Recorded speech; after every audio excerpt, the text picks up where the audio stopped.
Welcome to the latest update program. The topic of discussion is Lok Sabha passes Telecom Bill 2023.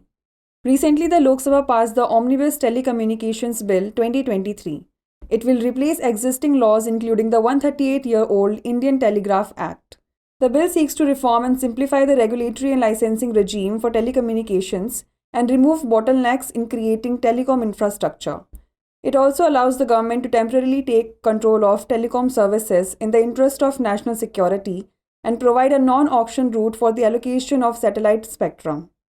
The Telecom Bill 2023 provides a mechanism to exercise the right of way for laying telecom infrastructure in public as well as private property.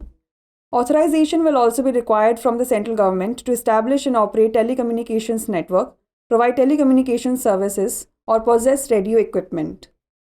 The spectrum will be allocated through auction except for specified entities and purposes for which it will be assigned administratively. Significantly, the bill was introduced on 18th December 2023 in the lower house and would now be presented to the Rajya Sabha for passage.